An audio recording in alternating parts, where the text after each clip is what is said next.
ओम गुरुर्ब्रह्मा गुरुर्विष्णु गुरुर्देवो महेश्वरा गुरुर्साक्षात् परम ब्रह्म तस्मै श्री गुरुवे नमः। कल की कथा में भरतलाल जी के बारे में बतलाए थे।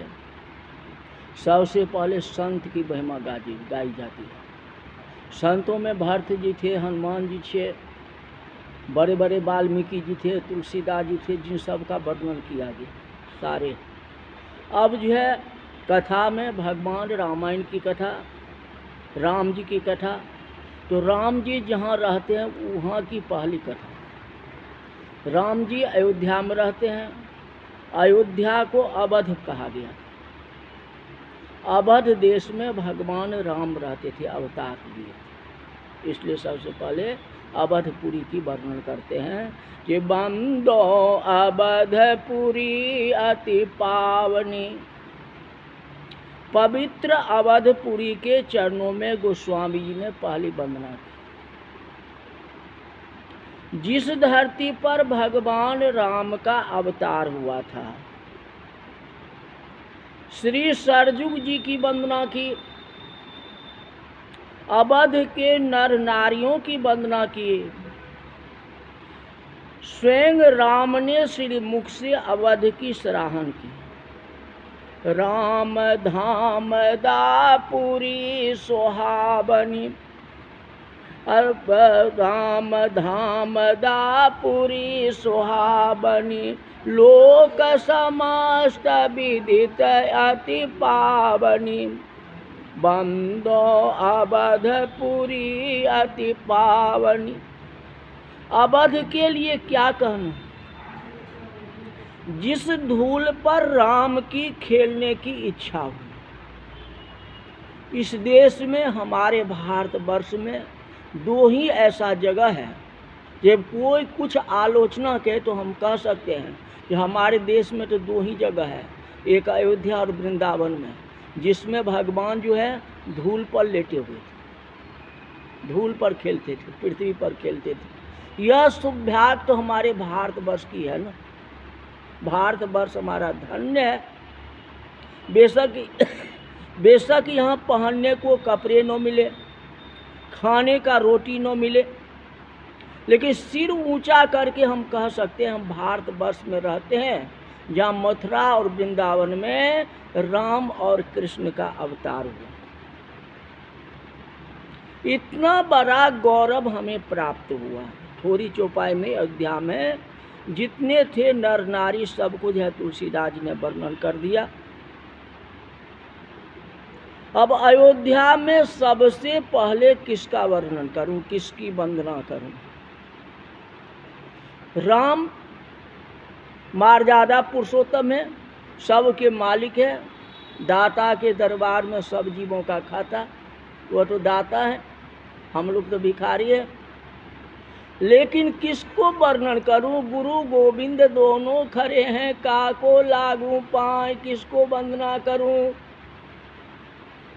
तुलसीदास जी को समझ में यही आया ये भगवान राम का चरित्र कैसा था।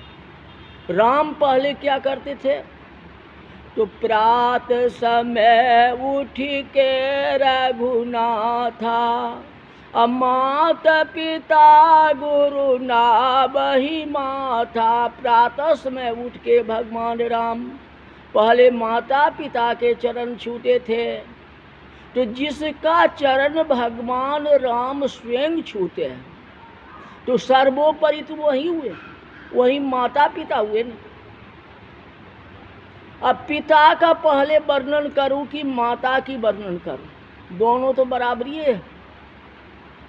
लेकिन कहीं भी स्थान जो है माँ का ऊंचा दिया गया। रामायण में देखो, माँ नहीं माँ तो पिता नहीं देवा, असाधुन सन करबा वही सेवा। तो सबसे पहले माँ का महत्व दिया गया। तो माता जो है सर्वोपरि है। सबसे पहले शक्ति का ही अवतार, शक्ति का महत्व से सबसे ज्यादा है। अब माँ तो तीनों हैं, कैकेयी भी है, सुमित्रा भी है और माँ कौशल्या भी है। पहले किसका वर्णन करो? तुलसीदास जी दुविधा में पड़ गए।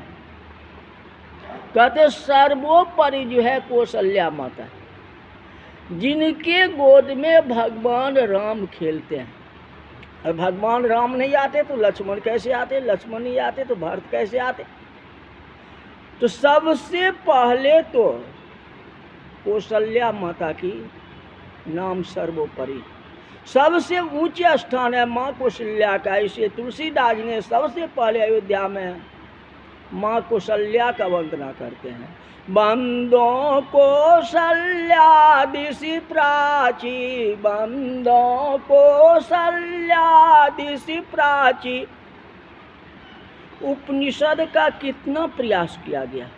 उपनिषद में क्या लिखा है?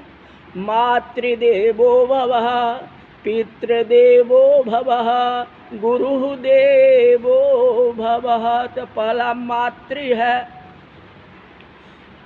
कौशल्या माता पहले दिशा है और पूरब दिशा का प्रतिनिधित्व करता है, इसलिए सबसे पहले कौशल्या माता को प्रणाम करते हैं।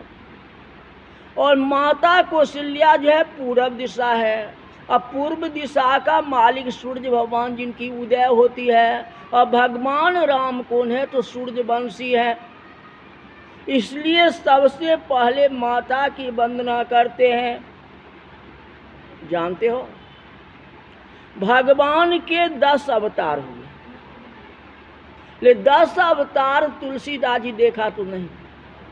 तुलसीदास जी को तो यही पता है राम कृष्ण, राम कृष्ण भजु बारंबारा, चक्र सुदर्शन है रखवाला। तो उनको तो 2 ही नाम है। आज राम को लेके चल रहे हैं तुलसीदास जी। यदि होंगे भी तो याद नहीं। संत की स्वीकारी हूँ वस्तु कहता हूँ, साकार रूप वाली जो है वही माँ है। वह माँ जो है प्रत्येक की जननी है। यह ईश्वर का साकार रूप है। जगत का कोई भी व्यक्ति माँ से उऋण नहीं हो सकता।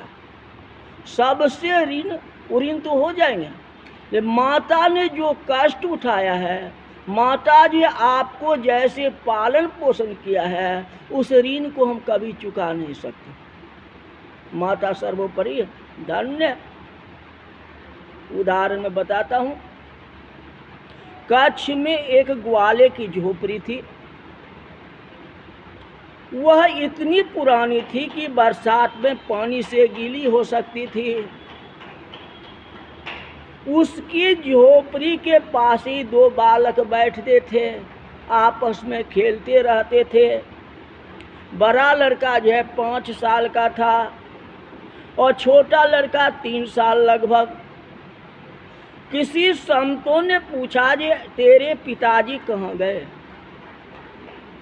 वे बोले जे भैंस को चराने के लिए गया है। तो मैंने कहा तो तुम्हारी माँ क्या गई?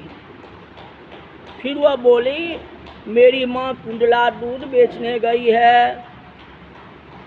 और संतों ने सोचा हमें क्या करूँ। अपना चेला जो था, शिष्य जो था, उनके झोली में कुछ प्रसाद पड़े हुए थे। वह प्रसाद लेकर के बच्चे को कहा ये लो, ये लड्डू आपस में बांट लो, दोनों भाई जो है खा लो। दोनों खेल रहा था। संतों ने दिया, कहा बेटा यह खा लो। आगे देखा, पीछे देखा, लेकिन चुपचाप उन संतों को कोई जवाब नहीं दिया।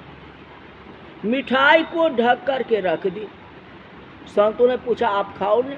मैंने प्रसाद दिया ने तुमको, खा लो। वे बोले नहीं, जब हमारी माँ आएगी तो मैं इसे खाऊंगी, पहले नहीं खाऊंगी। यह कह करके उन्होंने अपने झोपड़ी में रख दी। आश्चर्य की बात है, इतना सुंदर मिठाई है। बच्चे 3 साल का है, 5 साल का है, पहले तो मिठाई खा लेना चाहिए, लेकिन खाया नहीं। संतों को क्या कहा, जब माँ आएगी तब मैं खाऊंगा। नहीं खाया। संत वहीं इर्द गिर्द में घूमते रहे, देखो बच्चा क्या करता है, आगे पीछे छिप करके देखते रहे। कुछ घंटों के बाद माँ आती। जैसे ही माँ आती है तो बालक दौड़े दौड़े माँ के पास पहुँच जाती है। माँ से पूछती है, हमारे लिए कुछ लाई हो क्या? लड्डू घर में पड़ा हुआ, संतों का प्रसाद घर में पड़ा हुआ है, और बच्चे कहते हैं जी माँ हमारे लिए कुछ लाई हो कि नहीं? माँ क्या दे सकती है? 10-5 पैसे दे सकते हैं, और क्या दे सकती है? या कुछ दे सकता है? वो भी गरीब घर की थी, जिसको रहने का भी नहीं है, उसके पास क्या होगी? उनके लिए उनकी कीमत क्या? माँ के हाथों से जो पुड़िया था, जो गिफ्ट था, अब जो गुप्त रूप से अपने बच्चे को दिया, मुट्ठी बांध करके दी। अब बच्चे ने खुशी राजी उस वस्तु को ले लिया, उस गिफ्ट को ले लिया और आपस में बांट करके खाने लगे। लड्डू परा का परा ही रह गया। पहले जो माँ ने गिफ्ट दी थी, जो पुड़िया में दी थी, उसको खाने लगे। 2 मिनट नारा खाने लगे। तो एक तरफ यह संतों की प्रसाद है, एक तरफ माँ का धरोहर उस गिफ्ट है। बच्चे ने माँ की दी हुई सामान, चाहे माँ चाहे नमक रोटी ही खिलावे ना, तो जितना नमक रोटी प्यारा होगा ना, वैसा लड्डू प्यारा नहीं हो सकता। संतों का लड्डू बेकार है। तो माँ ही है, माँ से बढ़ के कुछ नहीं है। जिसके घर में माँ नहीं है, पाप करे न प्यार। जिसके घर में माँ नहीं है, पाप करे न प्यार। ऐसे दीन अनाथों का है, ऐसे दीन अनाथों का है। राम नाम आधार मन माँ, राम नाम आधार। मुख से बोलो राम की बानी, मुख से बोलो राम की बानी। राम भजन कर प्राणी, तो राम भजन कर प्राणी। तो सबसे बड़ी तो माँ है। इसलिए गोस्वामी जी ने, तुलसीदास जी ने पहले माता की प्रार्थना की, बंदो कौशल्या दिस प्राची। हम और आपका यही कर्तव्य है कि अपने बच्चे को सदा आदर करो। अगर आप अपने बच्चे को आदर करोगे तो बच्चे भी आपका आदर करेगा, सम्मान करेगा। बनो तो बच्चे श्रवण कुमार जैसे। भारत में तो खास तौर पर आदर ही सबसे बड़ा चीज़ है। जितना आदर सम्मान हमारे भारत में है, अन्य देश में नहीं। सिर ऊंचा कह सकते हैं जो मातृदेवो भव। इसलिए माता पिता की आज्ञा का पालन करो, जैसे भगवान राम ने माता पिता का आज्ञा पालन किए थे। आज की कथा यही तक रही है। जितना हो मोबाइल से कांटेक्ट करें और इस कथा को आगे बढ़ावें। जितने लोगों के कान में जाएंगे ना, उतना धर्म होगा। आप किसी से कांटेक्ट करोगे ना, तो आपको धर्म होगा। तो हम कथा आपको सुनाते हैं, आप जो है बहुत सारे लोगों को सुनाते। तो जितना इस कथा को बांटोगे उतना अच्छा आपके लिए होगा। 100 परिवार आपके सुखी रहेंगे, कल्याण रहेगा। नित्य दिन एक घड़ी आधी घड़ी थोड़ा काल की कथा सुन लो, भगवान की कृपा हो जाएगी, आपके सारे काम हो जाएंगे। आज की कथा यहीं तक रहे। बोल रामचंद्र भगवान की जय। मंत्रार्थ सफला संतो पूर्णा।